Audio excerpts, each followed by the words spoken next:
Good evening, everybody. Sorry, I look a little jaundiced. I'm trying to figure out the lighting stuff. Fortunately, I've got professionals and stuff with me that I will probably be hitting them up before too much longer to get some help with this. So you're gonna have to deal with Jaundice Hawk tonight. Okay, that's just the way it goes. So but no one's here to look at this mug. So we want to get to some whiskey, and tonight we've got some very, very special guests with us tonight. Josh and Erin from Stuff and Whiskey. Guys, thank you so much for being part of this and a willing participant. Yeah. Thank you guys for having us. We're psyched to be here.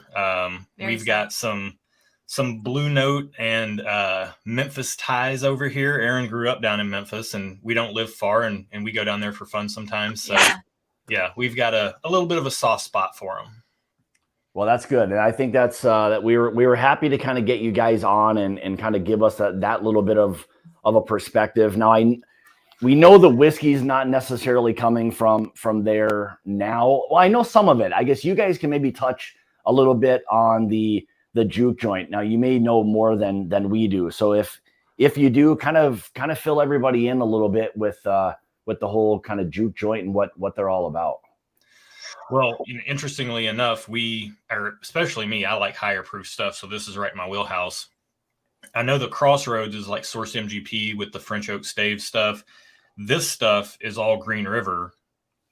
We have this pick right here is just one we picked up from a local store, but the Anheuser-Busch Ajax Turner reps, they do a lot of picks in this area, and this is a pick from them.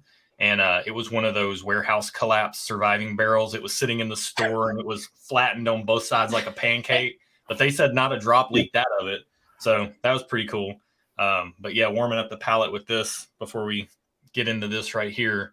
It's good stuff. I like Green River, the 90 proof, quite a bit for like a good $30 bottle. Yeah, solid. I think it's honestly probably, I don't know if I'd say it's underrated, but it's like a good alternative to a lot of the things that people buy at $30.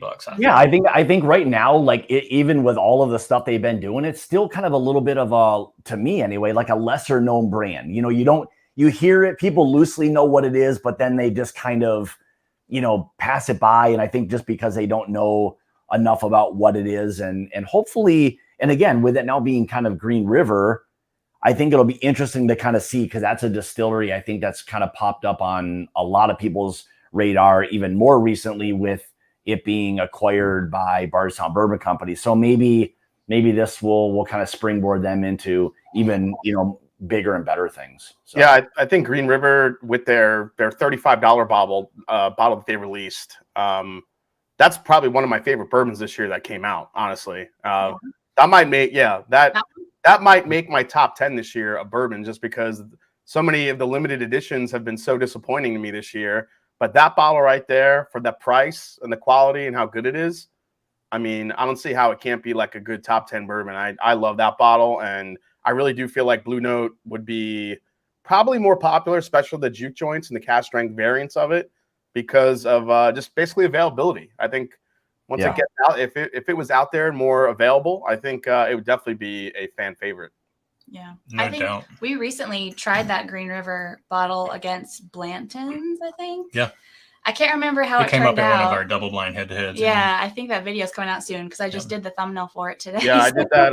I did that double base episode. I think I did Blanton's versus Green River, just because it's got a similar mash bill, so it was interesting to see how that went. Yeah. Yeah, I think the thing I like about that bottle in particular is, I mean, for the money, it's 90 proof, but it's not a boring 90 proofer. Exactly. So there's a lot to be said for that. And then for these right here, I mean, anybody who watches our channel at all knows that we love high value, fun pours. And that's kind of the MO for these Blue Note Juke joint uncut. Yeah. So, yeah, that wheel horse too, man. That scared the shit out of me. I put it up against Wild Turkey 101 in a blind, and I mean, it was a lot closer than I thought it was going to be. I'm like, wow, this is really good. I'm like, I don't know, man. can't be stepping on Turkey's toes too much like that. No, that scared the hell out of me. that you can't. So no, and I guess that is one nice part about like some of these things where you can kind of get a similar profile and start to do, some head-to-heads. And, you guys do a great job with the head-to-heads, and they're always fun because when you're doing it, whether it's blind or semi-blind or whatever, you get a true perspective of what that whiskey is, and, whether you enjoy it, for what it is great. So, thank you, Eric. Greatly appreciate it. Yeah. The Blue Note has kind of grown on me. I've got one store pick that, where was it? I know it was a liquor store down in Tennessee. It was outside of Nashville, but I cannot remember for the life of me right now what the name of it was. And it was solid. And I think it was like, I don't know, it was 40 or $45. Sound right? Yeah. So usually they're about $40. You never really know in other states what it is, but here in Tennessee, most of these are 40, 45. Yeah. Not bad at all. No, not too bad. Especially you get something with a higher proof, and that's, a lot of people kind of dig that as well. So, all right, why don't we kind of dive into some of these? So what we did was we went in proof order, but literally I don't even know from top to bottom, is it even a full proof different? It's less not than one proof point. It's not. So they're all basically the same proof. They range anywhere from range, again, is going to be very small, 122.26 up to all the way up to 123.07. So huge leap right there. So I just wanted to mention, just so you guys know, this is a Mash and Journey pick, but this is really a collab pick with Erin and Josh and Stuff and Whiskey. So if Josh and Erin's patrons are watching, you guys will have full access to these picks as well when they came out. Very similar to what we've done with other channels, kind of doing some picks as we did, with, David and Kira. We did with the Bourbon Wrench. I think Mr. Trev is in the chat tonight. What's going on, nerd? Nice to see you, man. And, a few other folks that we've just kind of collabed with to do kind of their first picks. And I think Erin and Josh have been really just great friends of the show and really big support of the group. So we were happy to kind of help out with their first pick for their group. Hopefully this opens up some more doors for them. And what better way than to do something out of Tennessee with Juke Joint? So yeah, there you go. Absolutely. Well, it's nice. It is nice when there's a little bit of a kind of a special twist for it. So that's kind of cool for you guys. So I'm glad you could be part of this. So, all right, what do you say? Should we dive into it and kind of get going at this thing? Yeah. Let's go. Let's do it. All righty. All right. Going right in on the 122.26. Correct. 122.26. So what's interesting for me, and I don't know if we talked about it a little bit, but I don't know if Erin and Josh, if you've had a lot of the Blue Note Juke Joint picks. I've only had a couple. I've had a few. I've had a couple, but not many. One I had was really good. The other one I had was so. So it should be interesting to kind of go through these. Oh boy.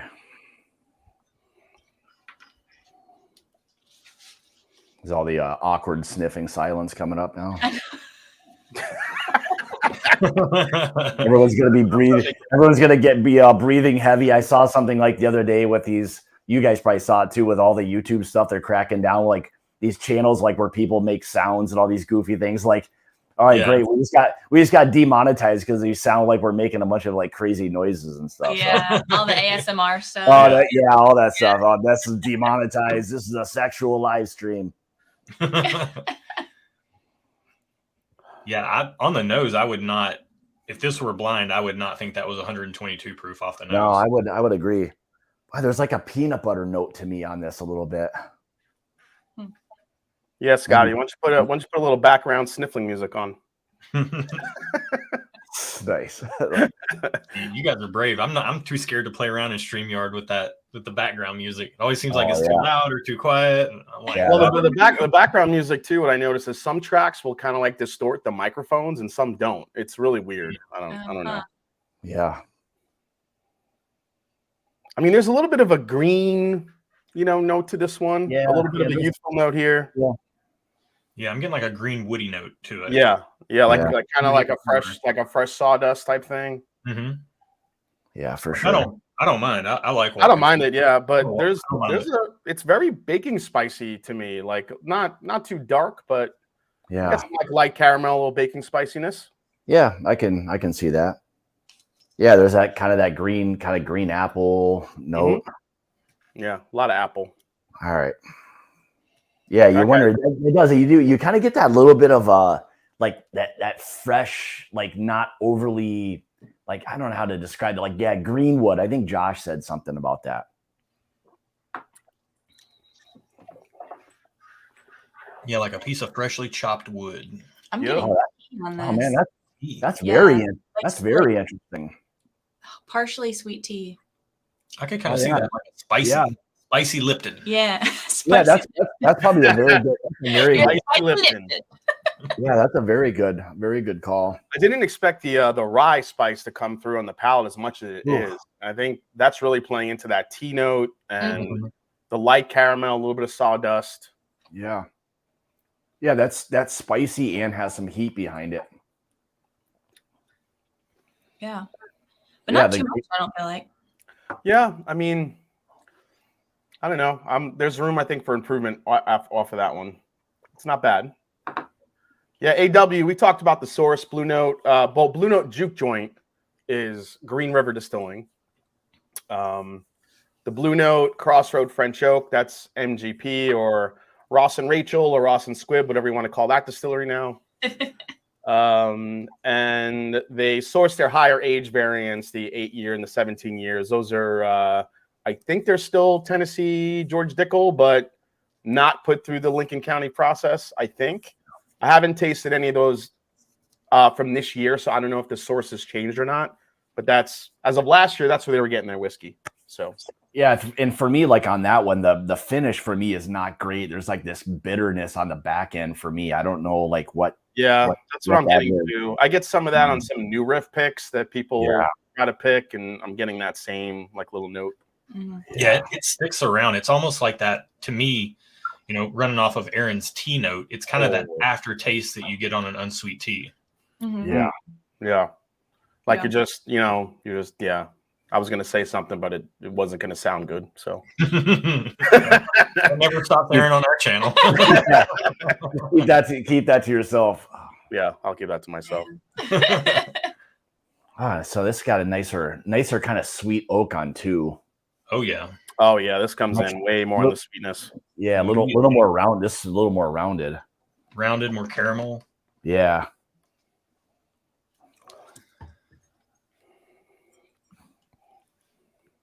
Oh yeah, definitely sweeter. Mm-hmm. Yeah, get a little toffee in here. That's nice. I'm kind of getting dirt too, which I like. Yeah, Yeah. Like Getting what? Dirt, like the earth, like the Sure, earth. like earthiness. earthiness.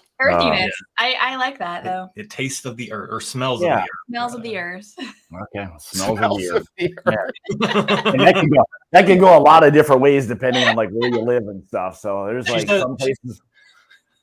She says the same thing about me when I wake up in the morning, but You she's not. smell of the earth. Yeah, she's not like hopping out of bed real quick or anything. So Yeah. I think it's a good note. All right. Oh man, yeah, I can see a little bit of toffee on that. Maybe there is still like again, maybe it's in my mind, but there is still a little bit of that kind of that tea. Now I wouldn't say quite as sweet tea. This is probably a little more like earth. Yeah, maybe that's good. Like earthier kind of tea, like maybe more of a black tea or something. Mm-hmm. Yeah, I can see that. I get kind of a black tea note hitting mid palate and going into the finish. That's really interesting. I've not gotten that on a Blue Note pick before. Yeah, I mean, it's a little bit. Why there's something like I don't know, getting a little like wet sock vibe in it. sometimes with that, you're gonna have to explain that to me. I've literally never had a wet sock in my mouth before. You know, it's like a mustiness. So what can I? There is that. I was gonna say like this like leather and tobacco, but not for me, like not in a pleasant way. There's this bitterness on the back end of it that just keeps creeping up on these. That fuck. Yeah, I got some bitterness on the finish of the second one too. Yeah. And for me, if it finishes like that, I mean, you don't want to go back to that. You know, you don't want more of that. You know. Yeah. Shit. It doesn't beckon you back to the bottle. Yeah. Blind Squirrel just said, I just got done with a round of golf, Scott. I'll send you my socks. Nice. Perfect. That's great. man, I'm light on a few dollars these days. Anybody help me out at all? So it's like you send it with the socks and all that other good stuff. But I was like, all I gotta do is complain about a couple of things or something. Yeah, I'm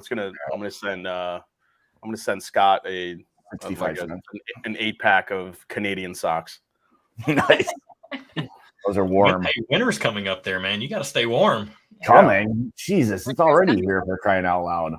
Jesus. It's like rainy and like, I don't know, 40 right now.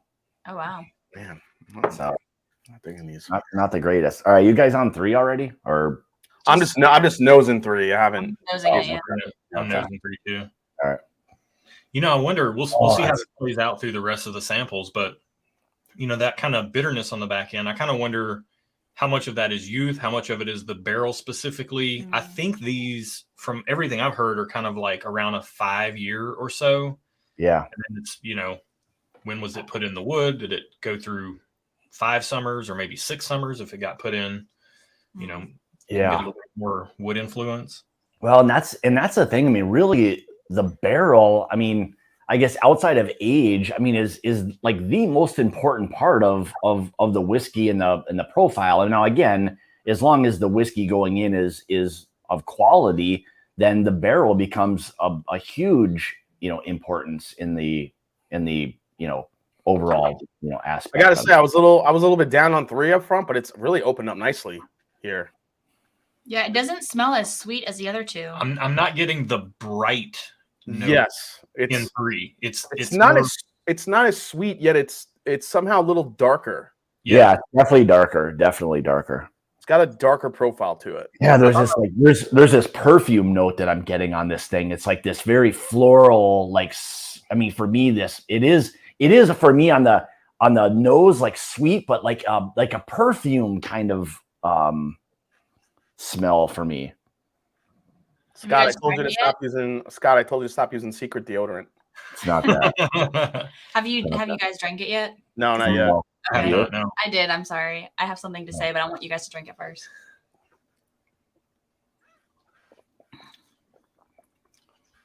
I feel like, to me, can I speak? Yeah. Oh, it, like, the finish just goes away. Like, it's kind of thin.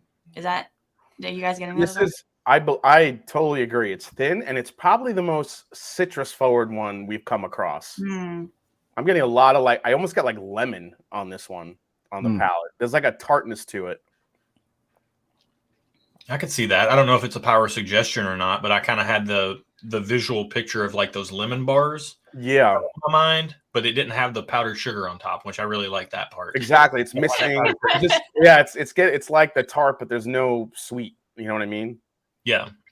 Definitely golf. Thanks, Mark. Yeah. I mean, I will need the thick socks here before too much longer, but so maybe a combination of both. People are sending you money for socks. What is this racket? What is this racket? I will say that one right there, 3 is dangerously easy. Like I would not peg that at 122. You know what? I might have to go back to that because, like, my third sip, I'm kind of getting a little bit of a spicier finish. Yeah, I got some spice on it. Yeah, on that first one, but it was really nicely balanced, and it wasn't like the first 2 kind of came a little bit more heavy-handed with the spice. This one is a little bit more laced in. And I'm not getting really that bitterness on 3, but it's very rye forward. That's low key. The mash bill with the higher rye is one of the reasons I thought this would be a good pick for us to be involved in too, because I'm more of like a sweet bourbon guy, and Erin is more of like an earthy rye girl. Yeah. So and then I usually line up a little bit more with Jason's palate, where I like some just bam, like sock you in the mouth, and then Erin is a little bit more on Scott's palate with just really liking a really nicely crafted pour. Well, clearly, we know who's right here tonight. So yes, I'm all for Hawk. So clearly, Hawk and Erin are gonna like one glass, and we're gonna like the other. We're gonna have to bring in a tiebreaker. Pretty much. Are we on to 4? Yeah. No. Erin, Erin moves through this like chocolate milk. She just I'm sorry. You guys can tell me to slow down. This is how everything we do on the channel goes. Like if I showed all our videos unedited, it would be Erin finishing tasting things in a matter of a few minutes, and then just sitting around playing on her phone while I'm you guys could clearly do like 60-second reviews, and that would probably even be on the long side for her. Yeah. Jeez. Yeah, that's all I got to say. If you just look at Blind Squirrel's comment, need we mention the 1-Up?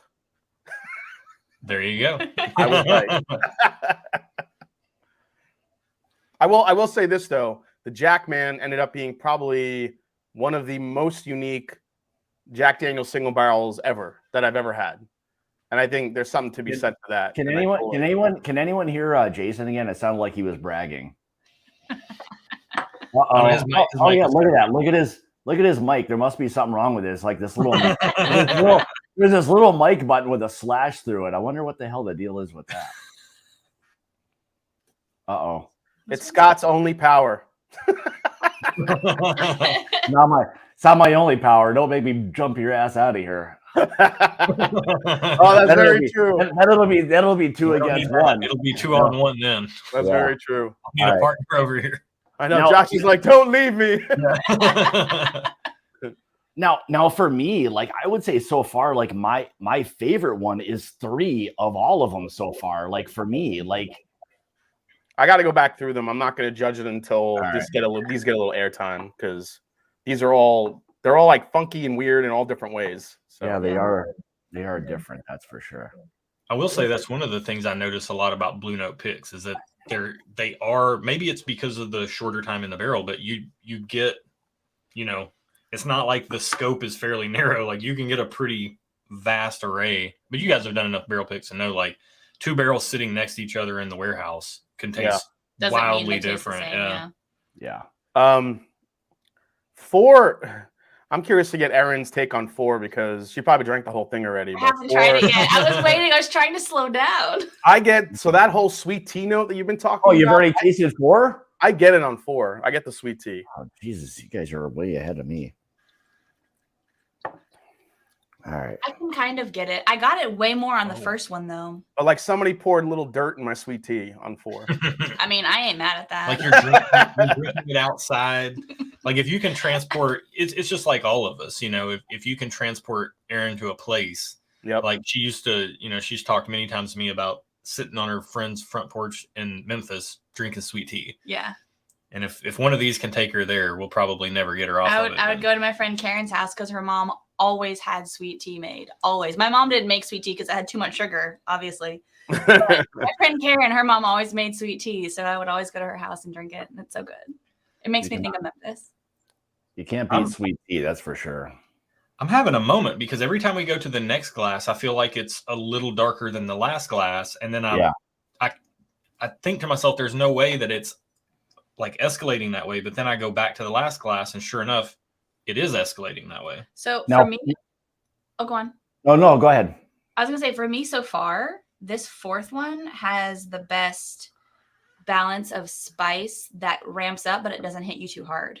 Yeah. I also think it has the best texture so far. Mm-hmm. Yeah.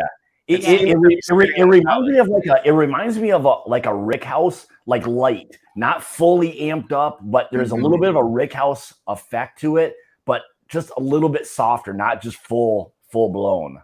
Yeah. So, man, that thing's got a finish on it too. Yeah. That might be my. I do need to go back to 3 because they're different. Yeah, I still like 3, but 4 is kind of inching its way here. I like the finish on 4. It's pretty oily. A lot better than 3. And I don't know if our palates are becoming a little more acclimated, but the spice part of it seems like it's starting to tone down a little bit. Maybe that. I mean, there's a little bit there, maybe more on the finish part, and maybe it's a little sneaky. Actually, the more I talk, the more there is. It's sneaky spice on the back end on that one, which I love that because then you can drink it and then it's like choose your own adventure. Like how much spice do you want? Mm-hmm. Yeah, I love it. Actually, it does have quite a bit of spice, to be honest. I didn't get it until my 3rd sip on it. I did a 3rd little sip on 4, and the spice, like it builds upon itself with each subsequent sip. Yeah. That's really interesting. Yeah, I think you're starting to get like a little bit more kind of like brown. I'm getting. I just brown. took a third sip of that, and I got like peanut butter. What? I got peanut butter on number 4. Totally. Peanut butter jelly time. Peanut butter jelly time. Peanut butter jelly. Peanut butter jelly. Peanut butter jelly with the baseball bat. Oh, gee. We got somebody who can rhyme here pretty quick. I have a feeling. No, I'm not. I'm not really good. Yeah, I can see your Are you peanut sure? butter. There's like a little Jif peanut butter thing going on. Yeah. Nah, this is more of a Skippy. This is a little more of a Skippy. Or is it I'll give you. can? I'll give you a Skippy. No, I think it's sneaky. I think it's sneaky spicy on the finish. Like it's not there, and then you just wait a couple seconds, and then that lingering spice kind of kicks back in. Yeah, I love the spice on this. This has a long lingering finish, and we are all about the finish. So I think number 5, the last one, has some work to do here. We'll see how it goes. Yeah. Five looks like it's got a nice color to it though. So we'll see. And it does have the proof advantage by 0.53 proof. Yeah. By 0.61 by 0.6100. Yeah. Man, I like 4. I like 4 a lot. Yeah, I would agree. It seems like they've drastically gotten better, and 5 reminds me a little bit of 1. It's got a little bit of 5 is ethanol right now. yeah. Yeah. I'm getting more of like a fruity note. That was the one thing with 4. It's kind of like my profile definitely leans like if I have to pick between a fruit forward bourbon and like a more dark forward bourbon, like I'm going to gravitate towards the darker notes. And glass 4 to me, I wasn't really getting any fruit whatsoever. It was all in that darker flavor profile. Yeah, darker flavor profile. Yeah, give me dark, give me spicy. I mean, the goal is to get something a little dark and with some dark fruit in it at the same time. That's kind of the goal, but yeah, I don't know if you're going to get that much layered flavors in such a younger whiskey just yet. I mean, you get it sometimes, but yeah. Well, when I went to 5, it brought in a little bit more of that brightness, but not in that really bright, brash, youthful way that some of the earlier ones seem to do. now see with 5, I am getting a little bit of the darker notes, like more kind of like a lighter chocolate. I am getting something that's got some richness to it a little bit. And definitely more honey for some reason on this one. Yeah, I'm getting the bright and the dark on the nose. Have you guys sipped it yet? I did. Have you sipped it? not yet. Erin sounds disappointed. I am. Oh. Well, I went back to the nose on 1, and I think they are opening up because I went back to the nose on 1 and it smelled fantastic. But we'll see what the palate's. Yeah, we're gonna have to go back through these real quick because these are gonna change. I agree. Mm-hmm. All right, interesting. Oh, with 5, we're back to that bright, youthful note. Yeah, It's a little bitter. Sharp, like not Sharp. not spicy sharp, but just like youthful sharp. Yeah. yeah, it's a little. Again, that bitterness is coming through too.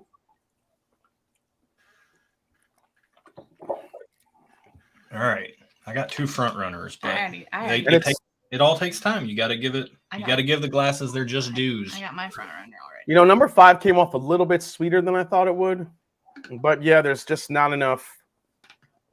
It's not really bringing what 3. I'm sorry, with 3 and 4 have as far as I guess out of the pick so far, but kind of have to go through these a little bit. Yeah. I agree. Yeah, I would say the spice does really kind of linger like late. I mean, on all of these, maybe except for maybe 2 or whichever one had a little bit of a. I think 2, what was it? 2 or 4 that had the short finish. Most of these have really nice long spicy finishes. Yeah, I'm not left wanting for much of anything on the finish of any of these. It's more it comes down to the mouthfeel, more like what's going to bring that like oily, viscous mouthfeel along with that spice on the finish. I feel like one of them had a watery finish. You do. But I'll keep my mouth shut. No, that's valuable input. I feel like 3 had a watery finish. I think that's what I think. Yeah, I think 3 was the one that had a little bit of a thinner finish. Yeah, go back to 2. Like 2 is kind of opened up where it's gotten much sweeter. There's a little more like pastry on that one for some reason. 2 is easily the sweetest, at least on the nose. I don't know if I'm really getting it on the palate yet, but the nose on 2 is very sweet. Yeah, it's like it's gotten into like a powdered sugar. Like it really kind of has. Yeah, there's a kind of confectionery to it. I freaking love that note when I can get it. It doesn't taste as sweet as it smells, though, but it definitely smells sweet. It smells really sweet, but I agree, Erin. It's not as sweet on the palate as it is on the nose. Yeah. I still think it's the sweetest, maybe. Maybe it's like a cloyingly sweet, like an aspartame type note. Mm-hmm. Is that what it is? Maybe. Yeah. That's hitting me right now as you're saying it. Mm-hmm. And it doesn't have the mouthfeel that some of the other ones have. Like it doesn't coat quite as much. Yeah, it's thin compared to the other ones. Pretty thin, yeah. I went back to 1. 1's kind of thin too. Have you tried 1? Yeah. 1 is not one. I'm not a fan of at all. Yeah, I'm not. I took 1 sip of 1, and the bitterness is still there, and it killed it for me. You're out. So I'm looking up for some inspiration here. The last time we were in Memphis, I was down there, or we were just down there hanging out.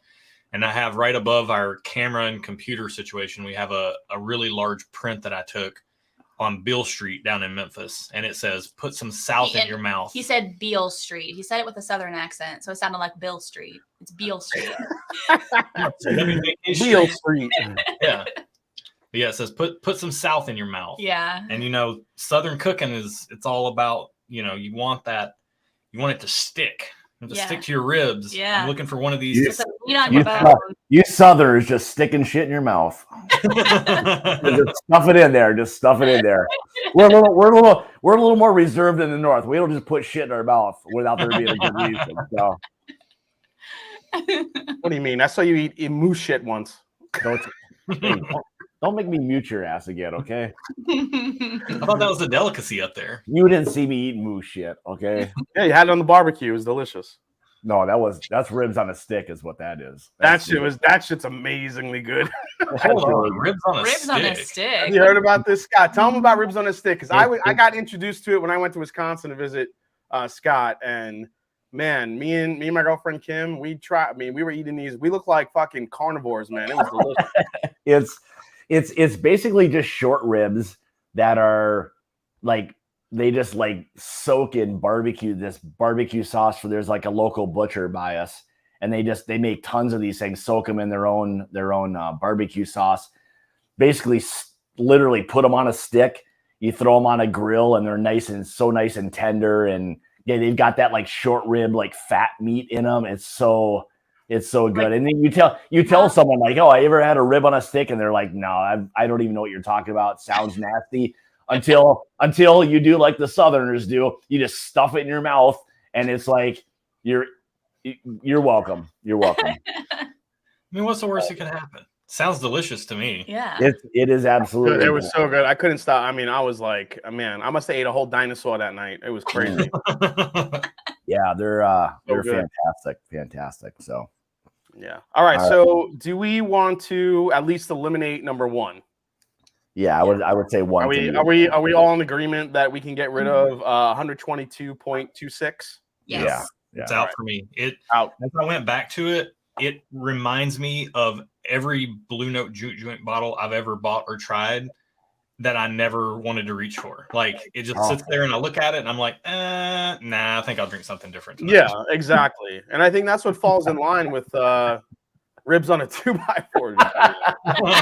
Yeah, I mean that's a big ass rib. We can probably make that happen here in good old Wisconsin.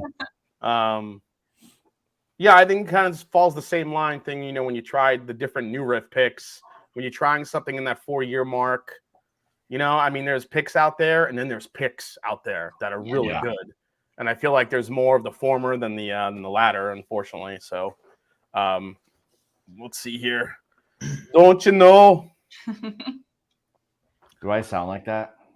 Sometimes. That's more Minnesota. Oh yeah, Minnesota. Yeah, I got some Minnesota family, and they do sound like that. Yeah. Yeah, it's a little more like kind of axe murder in Minnesota. This is gonna sound weird, but 2 I'm getting like I literally just got like fish oil or something. Okay. I got something, but I'm not allowed to say it anymore because every time I say it, someone gets mad. Oh, you got that? I got that. You can say it without saying the thing. Yeah, you can say it. You're on Scott's stream. You can say whatever you want now. Okay. Yeah, whatever. Okay, I got a very faint urine note. Oh, yes. That's not the one I was thinking. Let me take another sip then. We're in the South. On the nose. Man. I got the urine note. What have you been eating? I don't know, man. She like smells like dirty shit and urine. Like I'm kind of starting to wonder like what's going on there at that house a little bit. On the palate, I'm getting like a distinct like if you've ever opened like a fresh like a fish oil capsules and you smell that, I'm like getting that on the palate. It's so weird. Then why is that even in the running? Like the last thing I want is goddamn fish oil. Yeah, like, I know. I have it. It's gone. I mean, that's out. Oh, Joshua, take that. There's like a sharpness. I know exactly what you're talking about, Jason. There's like this sharp kind of, I don't even know. It's like there's this edge to it. Yeah, it's like this weird. I don't know what the hell that is. I don't want to drink that again. Oh my god. You know what I like? One thing that bothers me in a flight is when I go back to something and it's just wildly different. But then I love it when I go back to something and I'm like, yeah, I didn't think I really liked that, and I've now confirmed that I don't really like that. Yeah, I know we're just wowing everybody with these tasting notes. Yeah. I can't wait for this pick. If anybody watches our channel, they know. I mean, the tasting notes are yeah, all over I've the been place. banned from saying urine on our channel because people get mad. People get mad in the comments. Really? Yeah, people. Why do they get mad? I mean, I don't know. I say it grosses them out. Maybe it's a barrel they like, and then Erin says some. If you watch any of our videos, Erin comes up with some crazy tasting notes, and because I don't know what I'm supposed to say, so I just say what you know what you're supposed to say whatever it is that comes to mind and what you taste. I mean, whether that's for someone else, that's their own issue. If you smell urine and dirty feet and whatever it may be, then that's what you get. That's I mean, did you guys ever watch I Whiskey She Wines when they were making videos? I mean, if anyone had legendary tasting notes, it was Sam. Oh, a dentist office on fire. I think she said she got really gnarly with some of her tasting notes. So urine to me is not that bad. Look at Big Sexy in the house. Oh shit! The World's Top Whiskey Tasters here. And Jeffrey Wack hit it on the head in the chat. And a lot of times Erin will say stuff, and I'll spend part of our videos trying to translate what I know she's saying to like whiskey nerd notes so people can relate. And like if she says something like it smells like dirt, I know what she's saying. It's like an earthiness. It's kind of like this tempered. Yeah. Like she said Wild Turkey 101 smelled like the street after a rain, like the asphalt after a rain. Like fresh and earthy. I mean, honestly, I use it as a descriptor too. Like earthy for me, a lot of times, like when I think that, like earthy for me is like always like a pungent tea or something. It's not. Yeah. I mean, it's something like I guess I don't know how to like totally describe it, but it's something that's got this like pungent kind of either nose or flavor profile to it. So yeah, earthy to me is like what Jep the Cree tastes like, which is like shit. Oh no, that's nasty ass scotch, like peat. That's like dirty ass earth. It's like licking a boot. That's gross. No, that's very wrong, Scott. That's not. Go ahead, Jason. Give us a description of. I'm not falling for it. Fuck! I had you all. I had this sucker all like ready to go. I was lined up with that mute button. Like if Erin gets earthy, that's a huge compliment. It's a compliment for me. She loves a little bit of tempered earthiness in there, just because she doesn't like it when things get cloyingly sweet. Oh, man. And I like sweet bourbon, but I don't like it when it pushes into cloying territory. I'm with you. I don't mind sweet. I don't mind sweet, but it's got to have some dark and some spice to balance it out. It can't just be all sweet. I think that's why I give like Buffalo Trace like such a hard time because it's just sweet to me. Yeah. Which one are you guys on? Are you on 3 right now or what? I've tried them all again, and like three now that it's like opened up. Like I'm getting much more like maple. Like there's more darker, richer notes starting to come out for me in 3. And I don't know if it's just like starting to open up a little bit more. 3 tastes really good to me, but it just leaves me wanting more with the finish. Yeah. I'm just really sad with the finish. And that makes me sad. I'm bummed. There was so much potential there. It had so much potential. Just needed to be better. I need to get 3 on the palate again. See, like three I like because it's starting to get like richer and darker, more of those like espressos and like a baker's chocolate.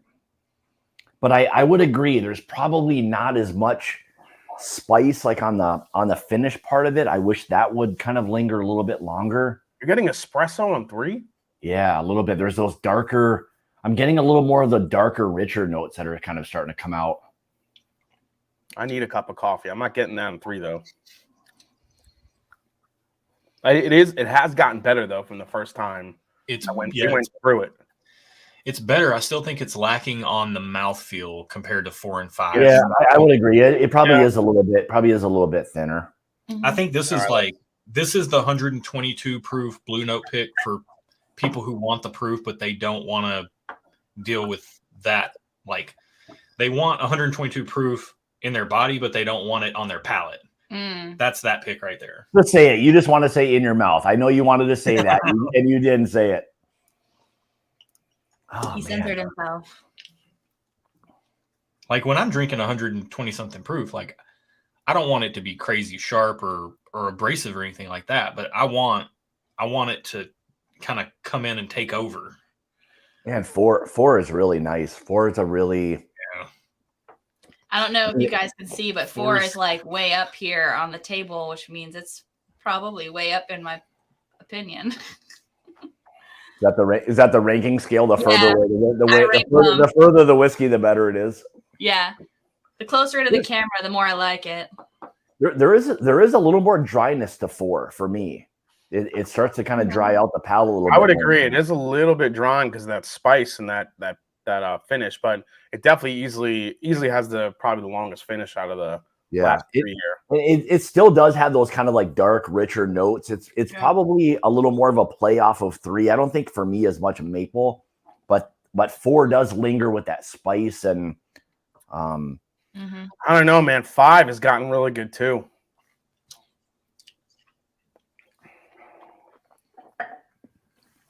Well, it's down to 4 and 5 for me. I mean, I think I'm going to eliminate 3. I mean, 4 and 5 guys, right? Is that where we're at? I could agree with that. Yeah, I could too. I want to go back to 5 and just kind of see what that is. But I think so far, I mean, of what we've got, 4 and 5 are definitely in play. Yeah. There's something about 5 that's a little bit bitter. And I want it to not be. Can we make it not be bitter?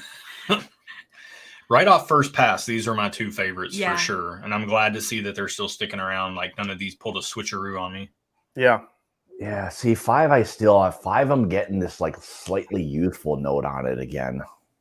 You know what? I had 4, took a sip, and then I sipped 5 right after that.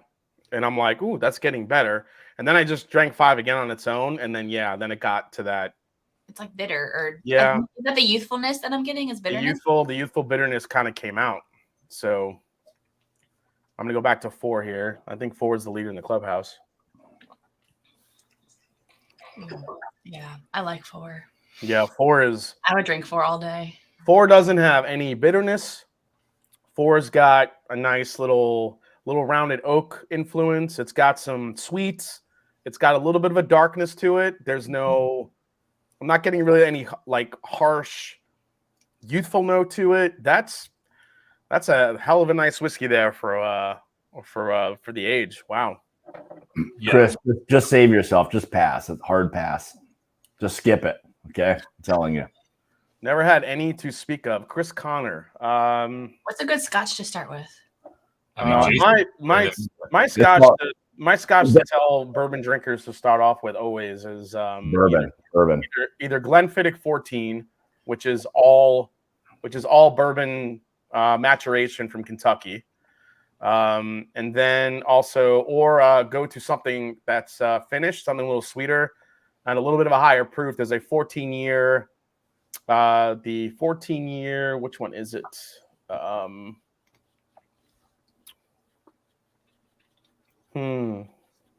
It's not Glendronach. Well, Glendronach 12, that's another good one. It's actually a little bit better than Macallan, I think, for the price, for the money. Glenmorangie, the Glenmorangie 14-year Quinta Reuben, which is non-chill filtered. It's a little bit of a higher proof, and it's finished in port. So you get a nice little sweetness to it. It's got good mouthfeel, a little higher proof. Those are two good ones to start with. Not to derail too much on the Scotch train here, but I'm going to give my palate a little bit of a break before I go into here. Although I had a front runner right off of the first go through, and it's kind of sticking. But Jason, do you feel like when you are talking about Scotch and recommending it to bourbon drinkers, like I find when I want Scotch, like I don't want it to be too influenced by bourbon. Like I want to take a hard left and go over into like, give me that really fruity, like a little smoky type of vibe. Versus, I mean, honestly, it really just depends on the palate. How, because when I was first introduced to Scotch, someone gave me Lafroig, so that's I mean insane. So I think it really depends on. Basically, I kind of what I normally do if someone wants to get into Scotch, I will pour them 4 or 5 completely different Scotches, usually from different regions. I'll give them a Speyside, a Highland. I'll give them a Campbelltown, and I'll give them an Islay Scotch. So you have, 4 of the main regions. Maybe I'll throw in one of the coastal drams as well, like a Kalila or a Talisker, just to get some of like that saltiness, in there as well. And basically just based off them smelling it, and just it kind of goes by what they think they're most interested in. And then then once they start tasting them, then they're like, oh, I really like this one. So if it happens to be the sweeter profile, I'll kind of dig them into that. Or because there's just so many different profiles of Scotch across Scotland that you could kind of get lost in it. It's if you have a bourbon that's not finished, I mean, let's face it, generally most bourbons, depending on the age, obviously depending on the distillery, are going to taste pretty similar. Especially if you're just talking about just Kentucky. Once you get outside of Kentucky, flavor profiles definitely change. But I think for Scotch, I mean, you could bounce around the entire island and get completely different profiles for Scotch. But basically Scott's like F this. Yeah. We've been having a lot of fun. We've started doing these Wildcard Wednesday videos where we have a sample pool full of blind samples of different Scotches. And Irish anything that's not bourbon, like it's not bourbon or rye. Not bourbon or rye. So it's like could be rum, it could be Scotch. Well, I mean, the number one Scotch that always gets people that I know from bourbon into Scotch is Bunnahabhain 12. That's the number one bottle, easily hands down, is Bunnahabhain 12 because it's got ex-bourbon, ex-sherry. It's very, very, very lightly peated, but you could barely taste it. And it's non-chill filtered. It's a 46%, ABV, non-chill filtered Scotch. It's got like if you were a bourbon. I could see Scott winding it up with that. Yeah, we're about. Hey, remember the Gong Show? We're about ready to fucking Gong Show this whole thing. What's funny though is Scott. We go to these. We were just literally at fuck. Look it up. Look at this guy. We were just at Cedar Ridge and he's drinking single malt and he's loving it.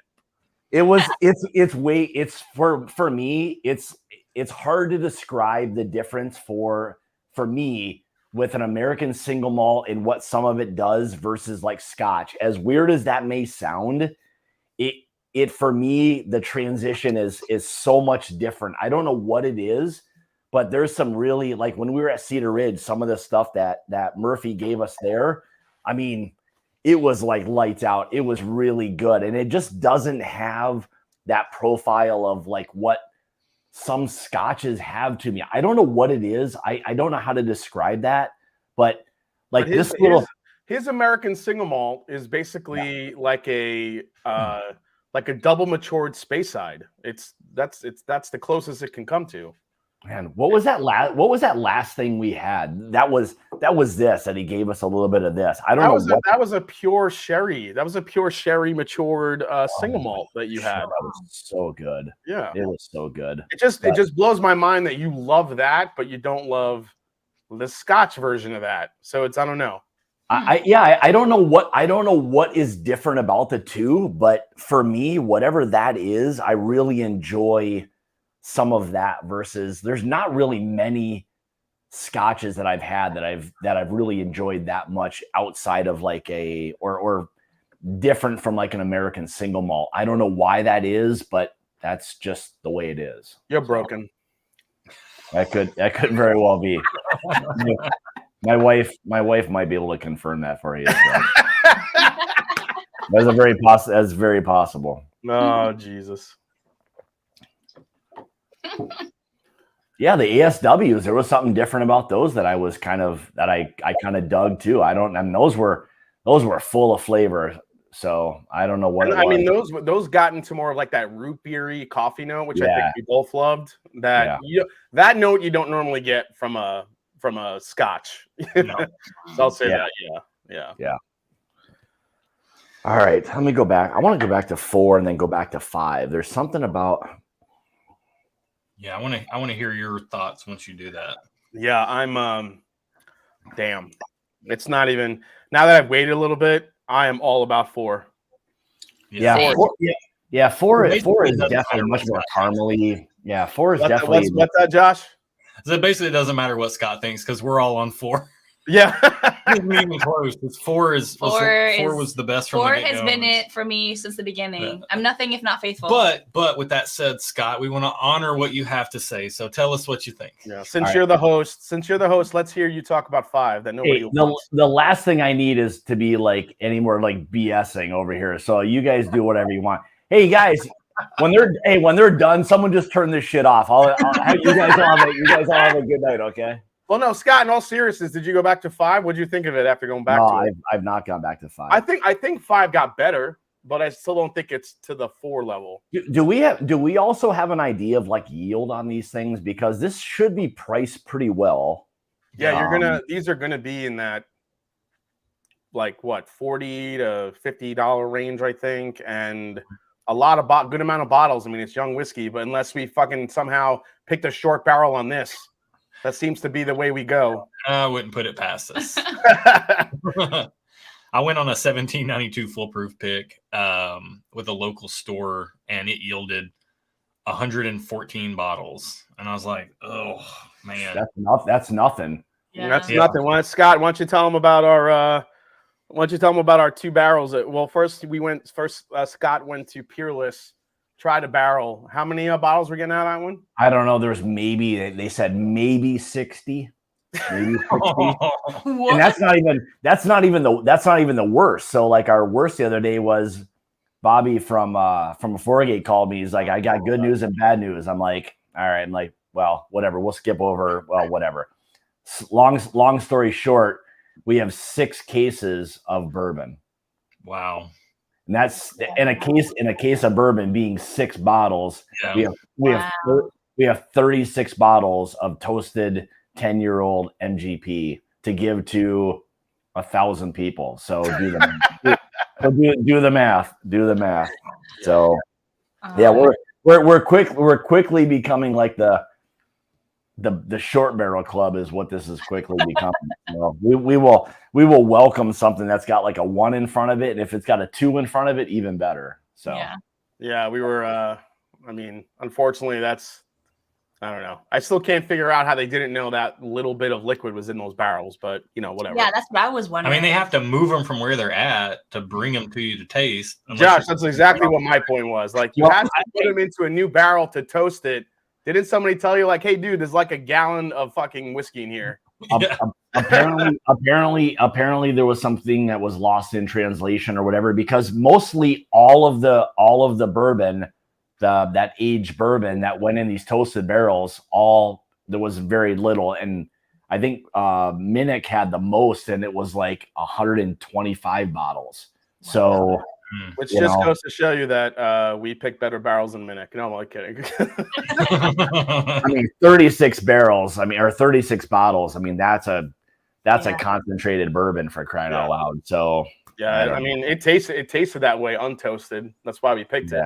So it was fantastic. So, all All right. Well, I mean, I think we're probably. I mean, I can totally get on board with 4. I mean, I think four is even getting like a little bit of chocolate too now. Man, that's nice. I'm done with 4. Like I can't even drink it anymore. I've already finished it. Like I feel like we tasted so much stuff blind. Like our main barometer is always, do I want another pour of this? And there's a lot of times where we try stuff and we're like, it's fine. Like I couldn't really care less if I had another pour of it or not. And 4 of these up here today, I'm like, they're fine. Well, some of them less so, but they're fine. But I don't really care if I have another pour of them. I got one more sip in 4, and I want more of it. You know what I would be interested in is the pick that you guys do have.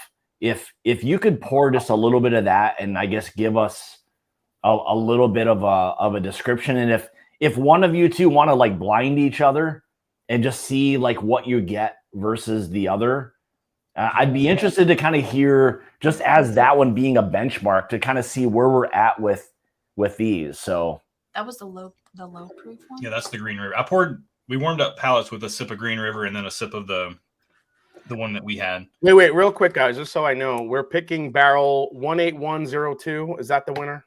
Yeah. Yes. Mm-hmm. Yeah. I just need to relay this to shared pour, so just want to circle that. Okay. I like that. All right. Yeah, I mean, it's very easy to drink. There's no doubt. Some really nice flavors to that. Let's go. Bottle. So that one, this pick right here. This one smells smoky. You got the bottle? Yeah, I took it away from you because you almost knocked it off the table. So yeah, this is 121.5 proof. Like I said, it was one of those warehouse collapse barrels. You know, people went nuts for those. That one smells smoky, but it tastes more bitter than 4. Yeah. It tastes the old warehouse collapse pick. I see how yeah, people went crazy about it. Like, it tastes bitter compared to 4. Oh. So the one that you got, the warehouse collapse one, is a little bit better. 4 is so much better than that. It smells smoky. It smells awesome, and then you taste it, and it tastes kind of bitter. This is somewhere between the experience of 4 and 5 with the spice and the mouth, like the viscosity and everything. It's not to the level of 4, but the flavor profile is leaning kind of more away towards what 1 was. Like it's got that kind of green tea, black tea. It's like sharp. It's sharp. In comparison, I didn't pick that up when I just drank this by itself, but in comparison to 4 here, this is a no contest.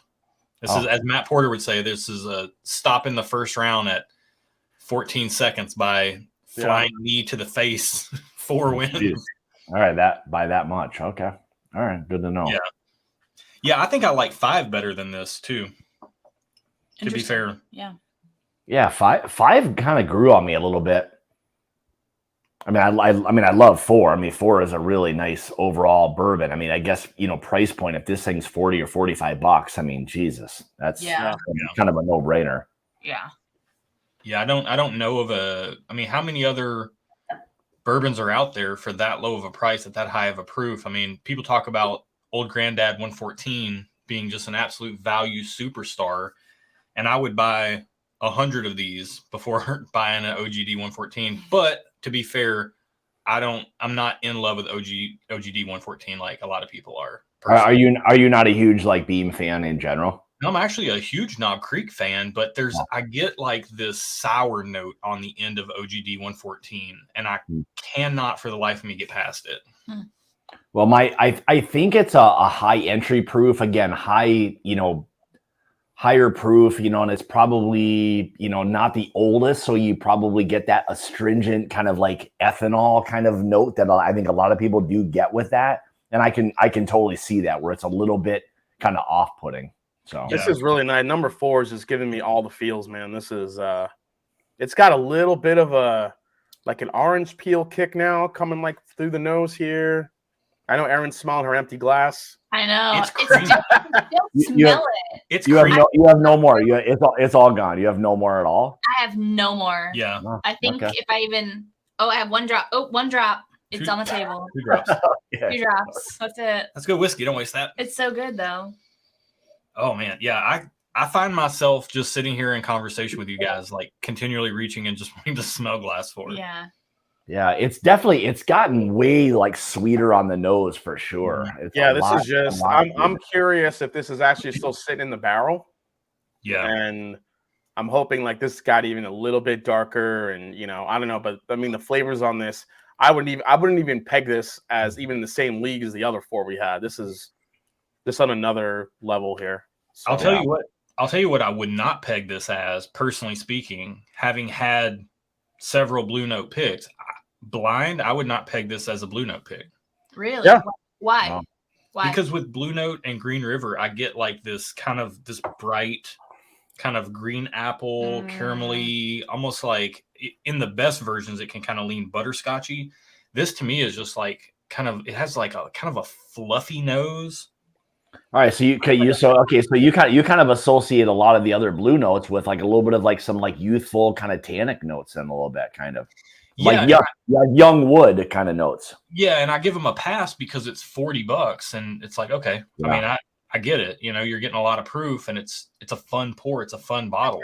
This is of a higher quality than I expected to get. Like I expected to get something that maybe could lace in a little bit of butterscotch. This is darker than that to me. Yeah, you can actually, if you told me, 'cause I don't know about you, I keep getting like this little faint citrusy peanut buttery note to kind of go with the toffee and and you could fool me to thinking that that's like a Knob Creek pick a little bit. Yeah, that was the one thing that I got too, like on 4, like early on, was this kind of like peanut butter note. And the emphasis there is on the butter, because it's not like, it doesn't have that dry nuttiness that some Knob Creek. Yeah. Like we've got a Knob Creek pick right now that just smells like a straight up peanut. Yeah. And Yeah. this All right, is let's call it more of like a creamy cashew. There's a little bit more, not like a hard like peanut shell or something like that. Erin's got the peanut butter out. the good natural out here. Hold on. Oh boy, looks like someone's had a few too many pours of 122 proof whiskey here. We're going to this What I spoon. do. I have to do this because this is how I commit things to memory. Otherwise, it's gone, and I make Josh remember it for me. Okay. As this has worked its way down the glass, though, it's gotten a little bit more citrusy too. I think that rye is really coming through nicely and a little sweet. It's good, man. Oh. I could see your peanut. I couldn't when you were saying that.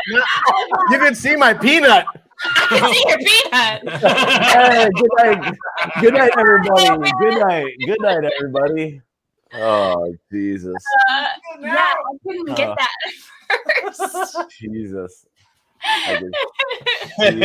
No more peanut. It's good. I couldn't get that at first, so I needed to get some peanut butter because this is how I actually smell things. Yeah, so I think so. Good news is we can put a sticker on this, so we'll stuff and whiskey this pick up for you guys. Yeah, they're not quite. We could call it the you want to call it the tsunami survivor or something like that. We could go with put some South in your mouth. I don't know if that would turn people off or not. Oh, hey, the mouth of the South. Remember Jimmy Hart from WWE? Yeah, I do remember that. No, mouth of the South. I really wish there was some more of this in my glass right now. I'm so mad. Like, is there more? There's a little more in the sample jar. Oh, give me some. Oh, I got like 4 sips. I mean, 4 drops. Yeah, I legit want more of that. Yeah, it is really nice. Actually, it's pretty easy to drink. I mean, for 122 proof. Yeah, that's dangerously delicious. You know. Yeah. I agree. I think we named the pick. I could see your peanut. Jesus. I see your peanut. I see your peanut. We'll just have Josh and Erin like peering around. I can see your peanut. Your peanut. I like that idea. Oh my gosh. Man, that's really enjoyable. That's I was getting very nervous because the first 3 I was like, man, I don't know. I'm a little nervous because Scott and I lately, the last couple months, we've got a lot of picks that we've turned down. They just haven't been up to our standards. And as I was drinking through these, I'm like, oh man, I hope we don't have another one of these. And then Yeah, that number 4 really. That one nailed it. That's Yeah. good. Yeah, four is nice. I mean, just from a easy sipping, enjoyable standpoint, like it's nice proof. It holds up like that. I don't think it drinks like that kind of proof, but overall, nice long finish. I mean, man, you can't argue. I've had a lot more expensive whiskeys that taste a lot shittier than this. I'll tell you that. Yeah, That's a true A truth, lot. man. Yeah. So yeah. That's true. I'm honestly legitimately surprised by Glass 4. That's going to be a whatever $40 to $50 bottle, and that's I see what you're saying, Scott. It does kind of remind me of some of the more creamy characteristics. as a stick. Hey, let me see your peanut. Let me see your peanut.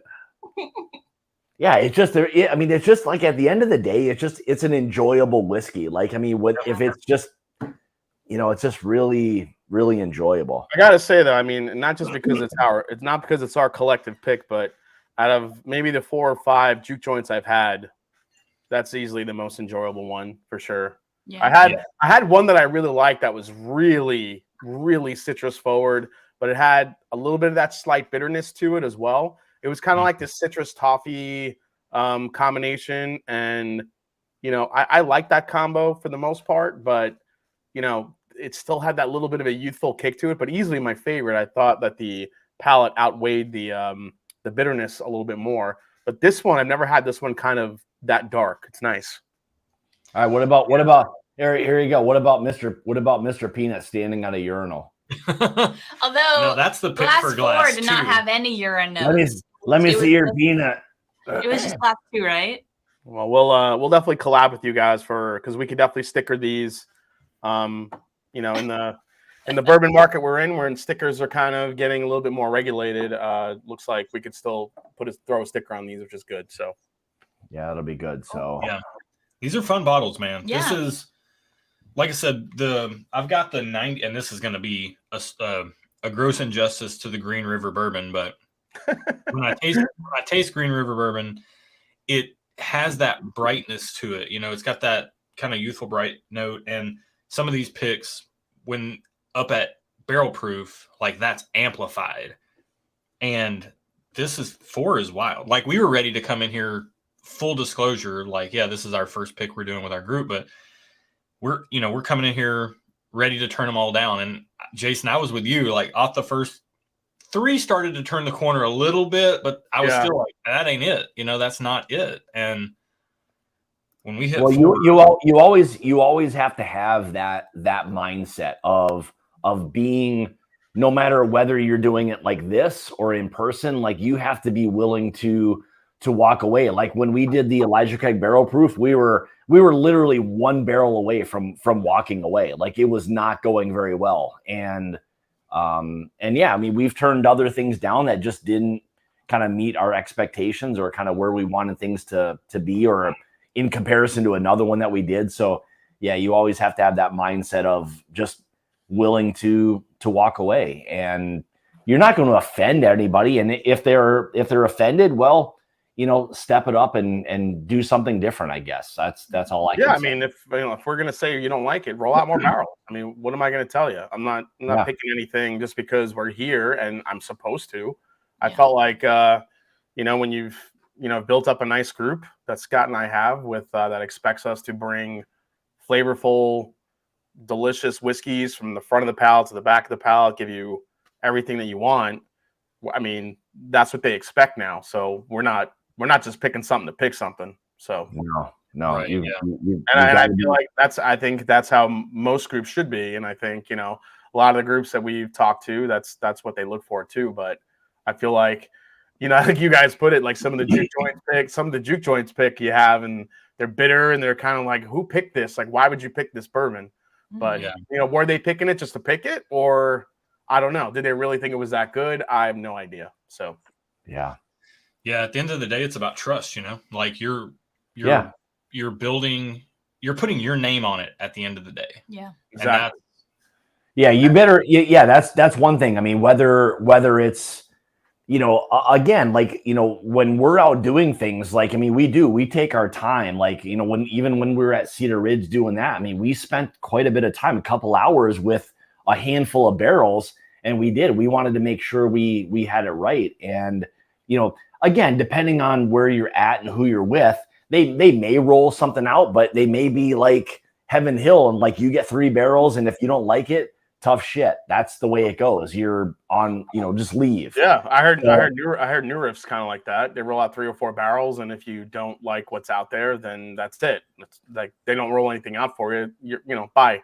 So yeah. I mean, it kind of sucks. I mean, it's nice and refreshing when you're able to kind of get with a group of guys that are willing to bring you some different things. And you know, we just experienced it a little bit the other day where they just, I mean, literally had a forklift. They went and got a barrel because they wanted us to try something. It's refreshing when you get certain people that are excited for their products and they want to share those things with you. But we get it. Not everyone's going to do that, but that's where you have to be willing to just walk away and kind of say no to something. So it is what it is. Matthew Park says, has anyone grabbed the Kelvin collab number 4 yet? Thoughts on the experience? Fantastic. It's one of the. It's definitely going to be a top 10 bourbon for me this year. It's really good. I mean, the price of it sucks, but it's good. Yeah. Yeah, that's all 4Gate, but man, they do some good work. You said yeah. Yes, they do. Yeah. They do what you do when you do that good. Yeah. You know, and the thing is, for like a lot of these whiskeys that have kind of crept into that kind of category, it's you're not even like overly like shocked by these prices anymore. You know, like I would feel like shocked like when you get like a cognac finished chicken cock for $500, you know, right? And as much as you laugh at that, it's literally a product and it's literally $500. Yeah, rare hair. You know, so yeah, I mean, it's all of that stuff, you know, and it's the same thing with, you know, $1,500 shit from Rabbit Hole. You know, it's all of these crazy things with these prices, and I guess people will pay some of that stuff, but you better understand where your whiskey's coming from and how the finishing, you know, process is with them, and if you don't, you're in trouble. So Yeah, I think there are some brands that have tried to, you know, position themselves as these high tier, super classy, premium bourbon brands. And I think somebody mentioned in the chat, I think Rabbit Hole is a good example. You know, pricing their bottles at, you know, $1,500, they're $3,000, whatever it may be, some crazy bottle price. It's like, I'm not sure what makes you guys feel like you could price a bottle that high. Like Rabbit Hole to me doesn't have the street cred to do that. yeah. At least I don't feel like their portfolio is as so solid where they could do that. And then you have, you know, don't get me started with Michter's again. Michter's 20 being $1,200 retail. I mean, I can't even, like, what makes you think that your 20-year bourbon at $1,200 is better than, you know, a Knob Creek 18 that I could get for less than $200? Michter's hasn't even been in business 10 years, let alone have a 20 or 25-year-old whiskey. So they're clearly sourcing that, and there's only a handful of places you could possibly source from to get a $1,000 whiskey. So let's call it what it is. It's marketing 101. Oh, yeah. I mean, they're trying to capitalize on the market. And I mean, I hate to call like BS, but I mean, at the end of the day, it's BS. Yeah. I mean, but Michter's has always, you know, priced their premium offerings like through the roof. It's insane. I mean, are people buying it though? That's the thing. If people are buying it, then they're going to keep doing it. They're buying it and then they're flipping it. But they're buying it and they're thinking because it's exclusive. But how do you flip $1,000 like Barton product? I mean, Michter's 20. I mean, even though it's, well, I mean, I don't even know what it is $1,000? Because most people that are going to buy that bottle, they don't care what's in the bottle. All they care about is that bottle being on their shelf. Yep, and the And name the name that's on that bottle. Or Yeah, the product. and that's all it is. Yeah, so we have I'm not going to name any specific names, but we have a local store here who has every year they do a big bourbon raffle for everybody in the area, and the number one person got a Michter's 20, and like the raffle happened at 10 a.m. By noon it was on local secondary for double price. Like I mean, immediately that was that guy's goal, to go get that bottle and put it on secondary. Absolutely, and that's the kind of bottles like that very rarely get bought to drink and enjoy, because I think the average bourbon drinker that's just looking for something cool isn't going to spend $1,200 on a bottle. Yeah. They rather get maybe like the $200, or the $150 like Buffalo Trace or a bottle of Blanton's or whatever it may be, something a little bit more accessible, because that they're going to kind of buy that and drink that bottle. When you have a guy that's first online, that's been there since 1 a.m. waiting on the line to buy a Michter's 20, they're flipping it. It's not even a question. They're flipping this right here, WJK, that's fucking ridiculous. Yeah. Wow. Like I get like 20-year-old bourbon like is something pretty special. And maybe it's not that special though. I can get Calumet 16 is $130. Okay, maybe I used the wrong term. Okay, it's a little bit more on the bourbon side of things, a little bit more like rare. And again, $1,000 still is pricey. But I mean, come on, $4,000, like that can only come from, I mean, a handful, and you probably don't even need all 5 fingers to figure out where it's coming from. That they're drinking, like what the heck? This is funny that we're doing this pick today, because this to me highlights, like, you've got your legacy distilleries that are putting out products in like you got your Rare Breed, you got your Knob Creek picks, you got things like that. Those are your legacy picks that are kind of in that middle sweet spot in price and everything. Mm-hmm. But I am growing so much to appreciate brands like Forgate, who have, and if you're online shopping and they're not in your local stores, I know that's a bummer, but they are in Tennessee here, and they just sit on shelves. Like when Kelvin Collab 3 and 4 were dropping, there were still Kelvin Collab 1 and 2s on the shelf here that were collecting dust because of the high price tag. Nobody touches them, and it's a really good product. And I've grown to really appreciate those types of products that are really well crafted for, a higher price tag that's at least gettable. Yeah. And I've grown to really appreciate some of the more fun, inexpensive pours, like things like Blue Note and, things like Green River and, things you don't have to pay a bunch of money to get. Yeah. You can just buy a bottle and enjoy it kind of guilt-free without worrying about, blowing through a $200 bottle. I just feel like with all the premium releases these days and everybody like looking for a high age statement, I'm sorry, but 20 years, and that goes for fucking Pappy Van Stinkel too. Pappy, that one, Michter's 20. I mean, I reviewed the 15-year, the Gatsby today. Knob Creek, I give a lot of credit because they have a really high age expression for less than $200 if you get it for retail. That's amazing. But on the same token, Jim Beam will charge you $80 for a 2-year-old whiskey. So I don't know where the fuck they're going. Yeah. No idea what Jim Beam is doing. But at the same time, you have a lot of whiskeys out there with high age statements that are not near 20, that are close to 20, that are sub $200. So and to Scott's point, we know Michter's are sourcing some shit, and it can only be from a handful of places that's sourcing stuff that high of age. So there's no way that your shit is worth $1,200. I don't give a fuck what it is. No. So, but Jason, how in the world are they going to pay for that product placement on Billions? You got to help them out, man. Buy the bottle. Help Michter's. You would think that they're getting enough money for the product placement that they don't need to rip people off at a $1,200 20-year-old bourbon. I'm just saying.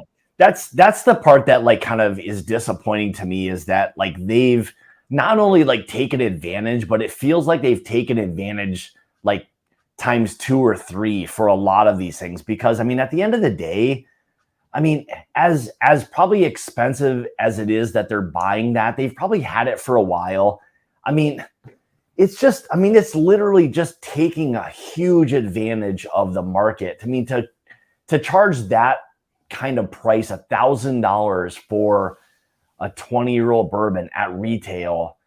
Yeah. Fuck. I mean, that's just you're really. Here's the thing, though. Yeah. It sucks, and they are wrong, but people are freaking buying it. Yeah. Like Oh that's yeah. Oh, it's not like, even. why not even would they, as a business, they're not going to stop selling it at that price point because people are freaking buying it. Oh yeah, people will buy it because again, Erin, it comes down to what Scott mentioned before. It's the you guys said it too. It's the rarity.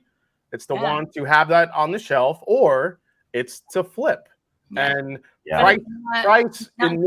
price in these bourbon times, unfortunately, really doesn't matter to a good amount of folks. So yeah, which is unfortunate because I feel like there's a lot of good whiskey that gets overlooked because it's cheaper, but like because the $1,200 like bottles are there, they're making the $200 bottles look good, which I guess is good for the $200 bottles, but then they're making the $40 bottles look like absolute garbage, which is you know what I want to know. These are all $200 these days. I mean, most everything's around that $150 to $200 price point. That doesn't even. I mean, that $200 price point doesn't even shock me. If I know a little bit about what it is, fine. I mean, I don't have a problem with it. And again, I understand people want to pump the brakes on that, and it's not an everyday kind of thing.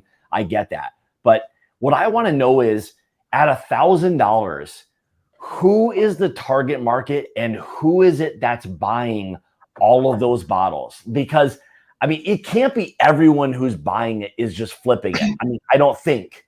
But I think most people that are buying them are flipping them because I see every time at raffles. I bet every time Maker's 20 comes out, I see a handful of them on secondary. And not only that, but I guarantee there's some store owners that get a case of it and they put it on secondary rather than selling in their store because they know they're going to get a premium. So, yeah. But I listen. I will say, some has gone to raffles, like that has been pointed out. Charity drives, which is great, all for that. But unfortunately, I don't think not enough of that is happening to warrant a $1,200 price point. So yeah, I agree. I don't think any whiskey is worth $1,200. If I'm going to be honest. No, I mean, really, at the end of the day, that's exactly it. I mean, there are so many great bourbons that are, let's just call it $50 to $60 that you could have the rest of our lives and enjoy and be completely content with whatever that is. I mean, it's just, I mean, what's funny is like just think of like some 10-year-old bourbons that are on the shelf. Russell's 10, not that it's on the shelf, but even if you go to Henry McKenna 10 and bottles like that, that's half the age of the Michter's 20, and it's like a $35 bottle. So, I mean, if you put it into context like that, it's really hard to fathom $1,200. It really is. Yeah. It's and that's what makes me appreciate like these other bottles that have come out this year. The Jack Daniel's Bonded, the Triple Mash, the Green Rivers of the world, the Juke joint, all these bottles that are $50 and under that are great values. And I mean, I'm not going to say they're all good. It really depends on your palate, but they're all really good whiskeys for the prices. I feel like there's something there for everyone at that price point. No matter what your palate is, you can find something $50, $60 that you'll really like. Yep. Yeah. I couldn't agree more. And that's the thing. I mean, that's like still a price point where you can get a very quality bourbon or rye, whatever. And you can be completely content to have that for, I mean, however. Yeah, but I mean, you even see the big brands like we were just talking about Jim Beam, but even Wild Turkey's doing it now. As much as it pains me, and I mean, I really think the only one that's not really doing it is Four Roses. I mean, Four Roses has a great level of releases from cheap to somewhat expensive. Yeah. I think their barrel picks, their single barrel selects, are probably some of the best values you could buy. And then you have their one limited edition that comes out during the year, which at most gets up to what, $400, $450 in some stores. And guess what? There's 20 to 21-year-old whiskey in that thing. So right there with Michter's, and it doesn't even get near that price point. So that's a great point. I would say from a secondary and even a quality and age standpoint, man, Four Roses really flies under the radar where it never gets super high in terms of secondary, and people totally sleep on that. And they're everyday releases. They're single barrel, they're small batch select. I mean, for $55 or $60, you know, I mean, shit, you can't beat that. Like, you know, if they really wanted to, they could stuff that shit in an LE bottle and sell it for $300 and people would be lined up to buy it. I mean, honestly, you know. Actually, Erin and Josh, are you guys, I don't know if I've seen you, I think I've seen a couple of your Four Roses review. Are you guys fans of Four Roses, or are you kind of in the camp where it's a little bit off to you? Okay, so you speak first. It's always better when you talk. Nobody wants to hear me. This is a divided household. I can tell already. No, look, I've been into bourbon. Like, I went to college in Kentucky. Like, I've been into bourbon since I was going to college. Too young to drink it. No, technically, I transferred, so actually I was old enough by the time I got there. Okay. But like, I've been into bourbon since the early to mid 2000s, and I was always the weirdo at like New Year's parties, bringing a bottle of Four Roses small batch. Like, and everyone else was bringing like vodka. Yeah, everybody's beer. bringing like vodka and all that stuff, and I'm like showing up with a bottle of Four Roses small batch and getting looked at like I had two heads. So I really do like Four Roses, and I'll be honest, like I don't mess with national secondary at all. Local secondary, I trade samples around. If I get good bottles, I'll try to trade samples to get other stuff for the channel. The bottles that tempt me more than any other are Four Roses LEs, because I know that they're going to be absolutely, like, they're going to be masterfully crafted. Yep. You're not taking a chance. You're not taking a flyer. They are fantastic whiskey.